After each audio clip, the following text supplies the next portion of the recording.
What's good, everybody? Happy Friday, and welcome to the latest episode of Mystery Ghost Stories. You know why we're here, you know who I am. Tonight, something special. This time I'm getting a little ahead. I realize that what I have in store for tonight's episode might be a little short, so we're going to do a double feature.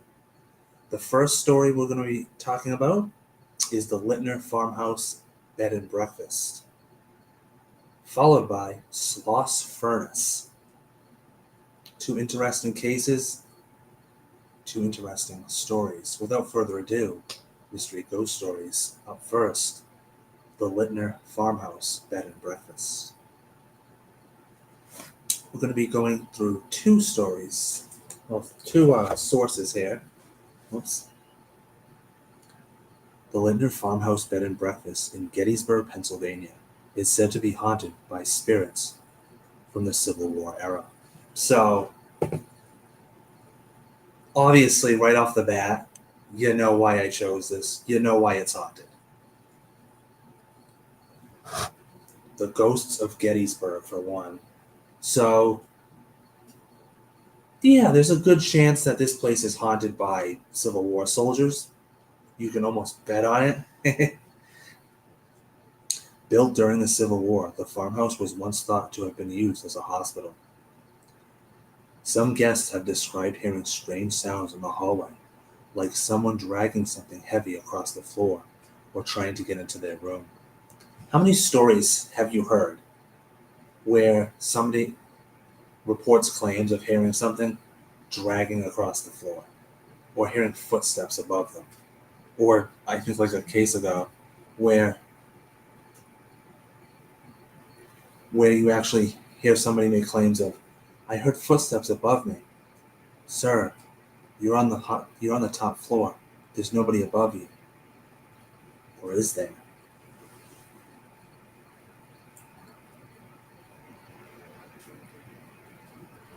Others have said that their door locked itself or was unlocked on purpose.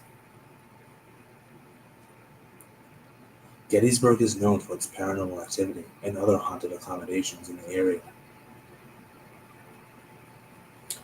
Their apparitions have been seen going about their business all over the Litner farmhouse property. The place where the old barn stood, the field where the post office tents were located, and Walnut Cottage, where the old kitchen once stood, and food was prepared all for the soldiers, are all haunted. So you say, would it be cool to see the ghost of a Civil War soldier? Yes. Would it be scary to see the ghost of a Civil War soldier? Yes. A little bit of, to me, the best of both worlds there. Not a lot on it.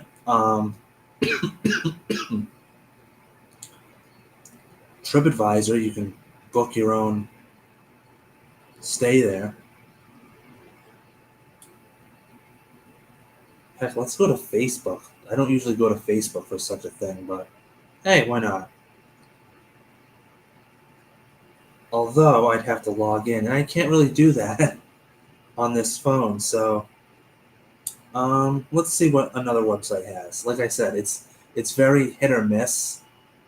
I tried to get as much information as I could going into this, but like I said, it was all like TripAdvisor websites and stuff. Like, book your stay here, and it's like, no, I just want to know how haunted it is. Hi, Liz. Hi, Lizzie. How's it going?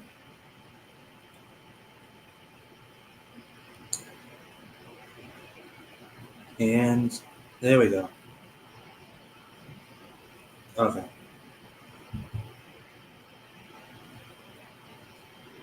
This one talks about it talks about Gettysburg, but it doesn't necessarily talk about the specific place I'm doing. So, all right, let's see that one, and nope. See, so I'm gonna have to go to the second one.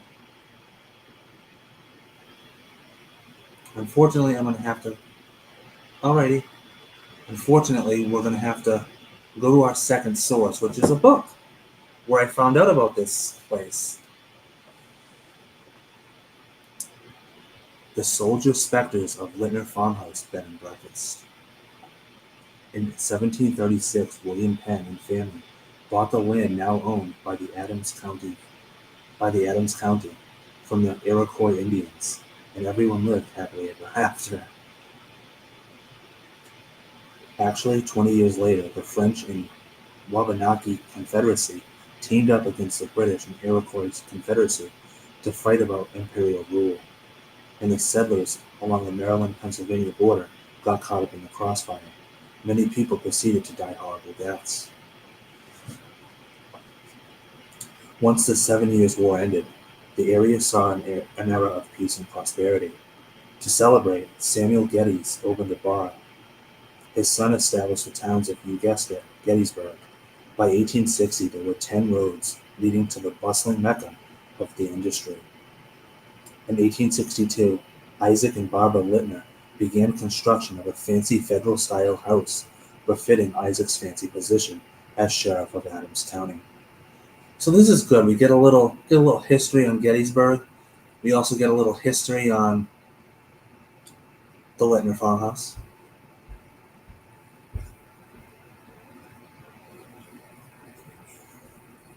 The couple certainly did not imagine that their beautiful home would soon become a stinky field hospital.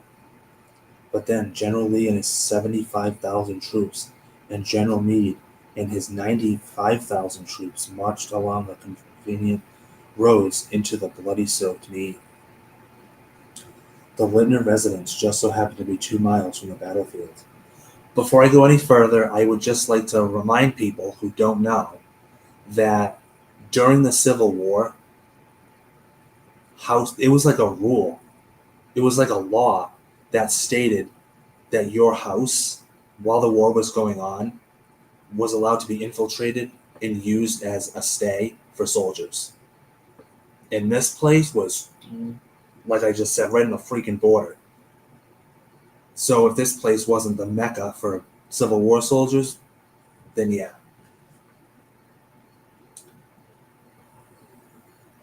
The Litner residence just so happened to be 2 miles from the battlefield.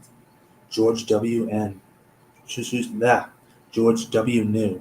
Union 1st Corps surgeon of the Indiana 7th Infantry, and Elamina Spencer, nurse of the 147th New York Infantry, annexed the house to be used to treat the new injuries brought about by the latest craze in warfare technology. So can you imagine two people just coming along, a surgeon and a nurse, walking into your house and just being like, yeah, all of this is a hospital now for our soldiers. They need it more than you. Pretty sure I own this land, this property, this house. No. Law states all soldiers are allowed to go into houses, and this place is perfect. It's a hospital now. Like, what happened to the family while this was going on? Instead of breaking bones, as did the short-range muskets and round of lead balls of yore, the new conical mini ball was more attractive. Long-range muskets splintered bones and damaged tissue so thoroughly that the infection was common. Often the best chance of survival was amputation. Soon the pretty Litner lawns were covered by thousands of wounded young men, moaning and grinding their teeth and waiting their turn for treatment or death, or treatment then death. So imagine you have, it's the 1800s, but just let's paint a picture, shall we? Not Bob Ross style, but let's paint a picture. You have this beautiful green lawn. No, I get it. It's the 1800s. They didn't have lawnmowers. They probably didn't give two craps about their beautiful green lawn. But again, let's paint a picture. Imagine like these beautiful green fields, this beautiful green lawn, right? Green grass. Civil War soldiers come along. This nurse and surgeon are like, this is their mecca now. This is where they're going to come to get treated. Except they don't get cured or bandaged up. they die. And their blood is just soaked on this beautiful green grass that's no longer green anymore. It's pretty much dead. It's withered. It's gone. It's brown and decaying because of the blood.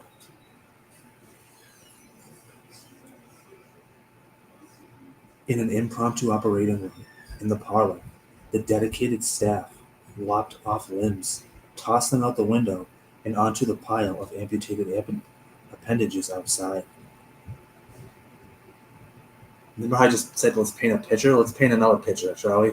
A little more grotesque, if you will. Night gallery style. First of all, the impromptu operating room in the parlor. Parlor. An elegant parlor. Damaged and just completely destroyed because this place is now an operating room.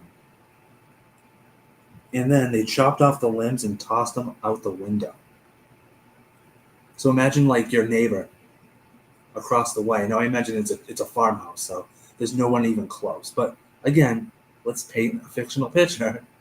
There's another farmhouse right across the way. You just see people tossing out. What the hell is that? Tossing out limbs.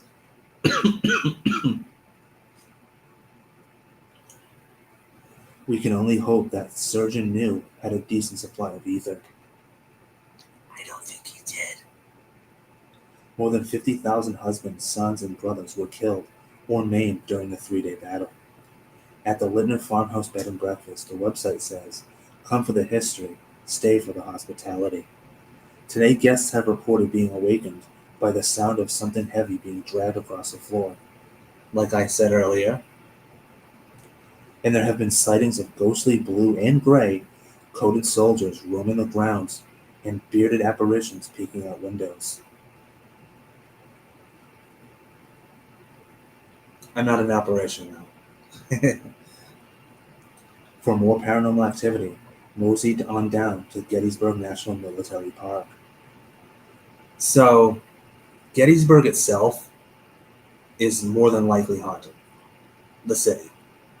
The battlefields. This place was 2 freaking miles from the battlefield.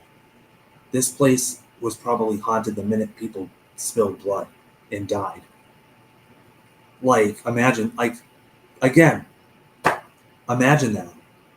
I guarantee you that the minute these soldiers died, they were like, I'm gonna go fight. You can't fight. Why? You're dead. What are you talking? Oh.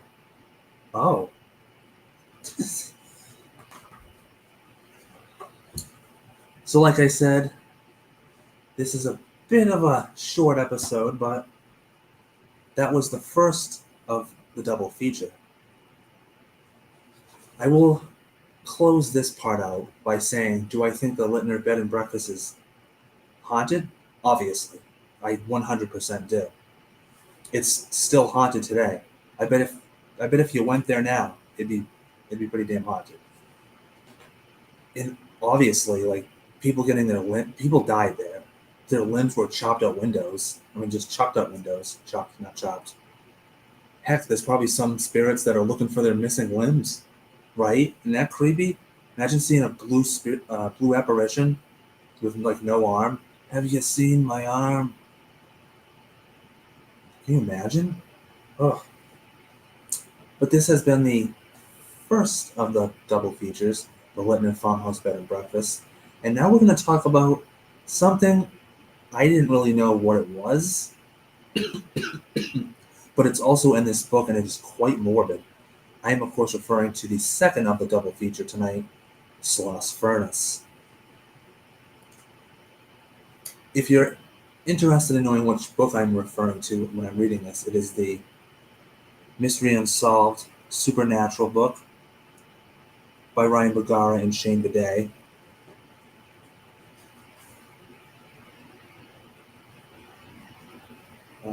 I had the page, I apologize.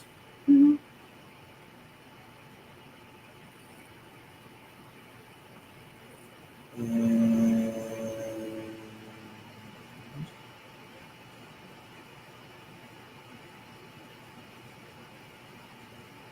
Oh my god, I had it too. What the heck?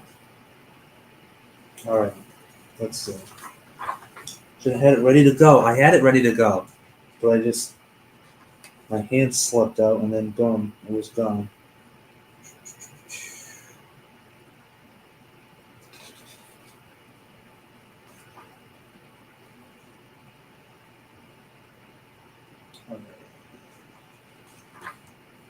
All right.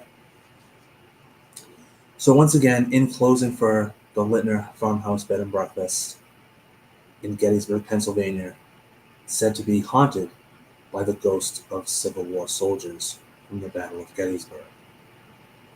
And now, on to the second of the double feature, The Burning Boss of Sloss Furnace. Viewer discretion is advised.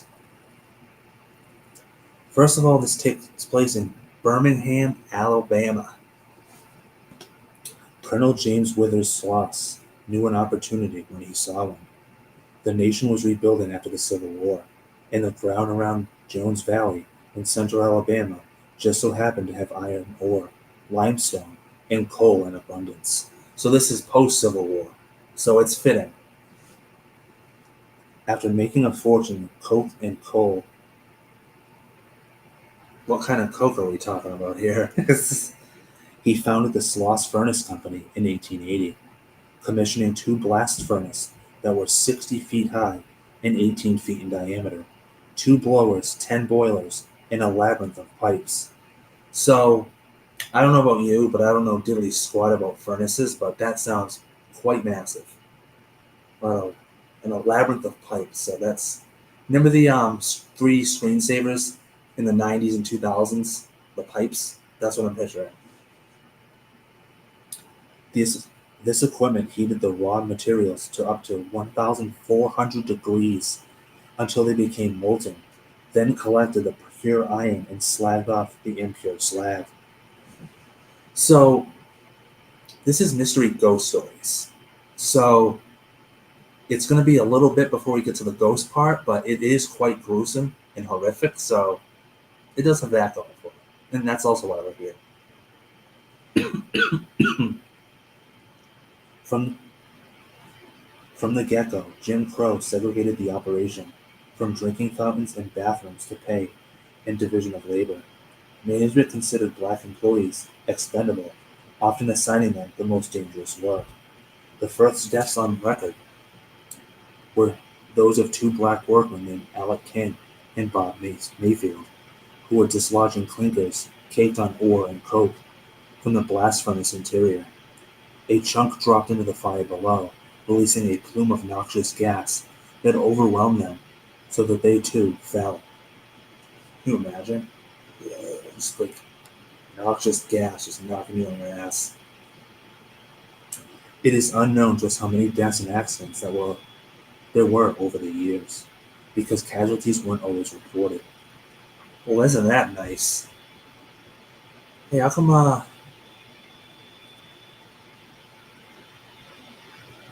Alan didn't come into work today? You seen him? No. What about Rick? Haven't seen him. What about Blaine? Haven't seen him. What? On top of that, reality and rumors had blurred. But there are tales of death by suicide, like the time an employee jumped into the blast furnace known as Big Alice. The furnace was known as Big Alice, not a woman named Big Alice jumping into the furnace. Just want to clear that up. Oh, God. The blast furnace was named Big Alice. An unnamed, unmarried pregnant woman took her life the same way, though how she got into the factory and up to the top of the furnace is up for debate. What? First of all, if you're that unhappy with your pregnancy and the fact that you're pregnant out of wedlock or whatever that's called, why would the first thing that you would think of to kill yourself be not a gun, not a knife, not to hang yourself, not to, well, cars didn't really exist, so you can't go into oncoming traffic, not to poison yourself, but to, hey, I'm going to go to the blast furnace company and go into the furnace. That doesn't sound, no. I don't know. I don't know if I believe that one.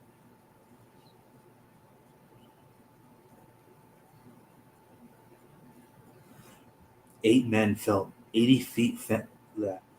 8 men fell 85 feet when scaffolding collapsed under them. 2 died on impact. What a way to go. 2 men drowned in an open water tank in the late 1800s. Another guy suffocated unpoisoned gas. 1 man was crushed by gears in the diesel shed. Jesus! Is this a blast furnace company or is this like something out of Saw? Like, hey, you want to know how to kill yourself? Come on down to the Sloss blast furnace. We got diesel gears in a shed. We have poison gas. We have a big giant furnace called Big Alice. The endless ways to kill yourself are endless. Another burned when molten iron was accidentally poured on him.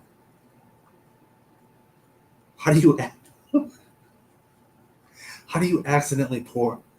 How do you accidentally get molten iron poured on you?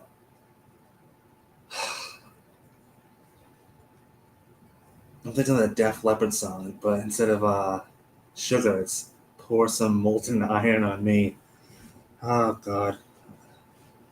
In 1887, surviving foundryman Theophilus Calvin Jowers.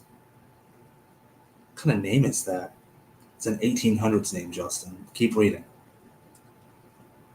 Theophilus Calvin Jowers, good old TCJ, fell into a vat of molten iron. Only his head, bowels, and hip bone were recovered. Dear God!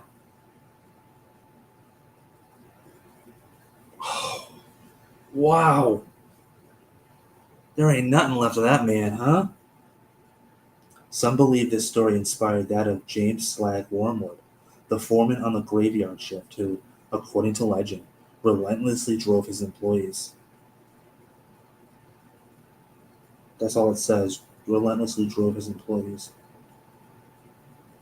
Oh, they're saying they believe it because he was so like work, work, work. Okay. 47 workers died and many others permanently disabled on his watch, including 6 workers who were blinded in an explosion in 1888.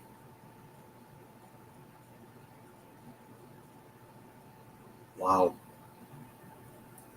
In 1906, Slag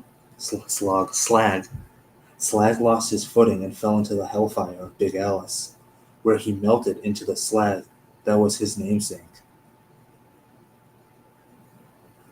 Karma has just been served. Taken up by Big Alice. Allegedly, a ghost with badly burned skin continues to yell at those who enter his domain, pushing a night watchman and telling him to get back to work. In 1926, 3 supervisors were directed to push some steel before being locked in a small boiler room and losing consciousness in 1947. Others sense a malevolent entity throughout the grounds. Is this all slaggy? Or is it an alloy of the spirits who in life work the pits of hell? Crazy, right? A lot of deaths happen there. That place, if that place still exists, that place is freaking haunted. I absolutely think that. Are they good spirits? Probably. Are they bad spirits? Probably. Are there bad spirits probably bullying the good spirits? Yup. Heck, there's probably, we just read at the end there, there's even bad spirits bullying living people. Oh, the Civil War was a crazy time, and apparently the Sloss Furnace Company was even crazier. Do I think the place is haunted? Again, if it still exists, abso-freaking-lutely. I do hope you enjoyed this double feature tonight of Mystery Ghost Stories. First with the Litner Farmhouse Bed and Breakfast, followed up by Sloss Furnace. A little bit of a little bit of a mix here. Something different for a change. I do hope you enjoyed this episode of the double feature, and do, of course, stay tuned for next Friday's episode on Mystery Ghost Stories.